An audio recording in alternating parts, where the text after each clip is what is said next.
राय, मी अयोध्या विष्णू मिसाळ, चिखला गाव, लोणार तालुका, बुलढाणा जिल्हा। आम्ही चिखला इथे शिवाजी महाराजाचा पुतळा मांडलेला होता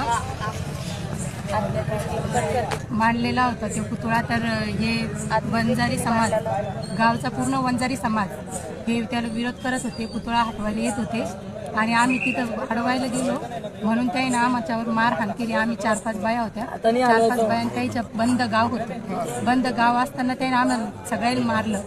माझ्या बहिणीचे कपडे दाखवते, हिचे कपडे दाखवते, कपडा सुद्धा ठेवला नाही ना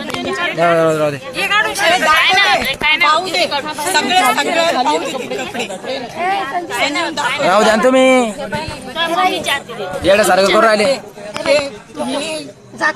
ही पद्धत आहे का? शिवाजी महाराज उठवण्याला आम्ही अडवायला गेलो, ही पद्धत आहे का? आम्हाला न्याय द्या, आम्ही मेलो तरी चालणार, आम्ही पुतळा इथून हलवत नाही। ते म्हणते वड्यात टाकू, कोणी म्हणतं शिवाजी महाराजाच्या पुतळ्याला ते ट्रॅक्टर लावून ओढून माळावर नेऊन फेकू म्हणायला लागले। ते आमचा समाज कमी आहे, 10-15 जण आहे आणि हे पूर्ण गाव आहे, पूर्ण गाव आम्हाला विरोध करायला लागले, मारायला लागले। आम्ही 4 वाजेपासून आमचे लेकरं बाळा आम्हाला उठता सुद्धा येत नाही इथून, एवढं मारलं आम्हाला।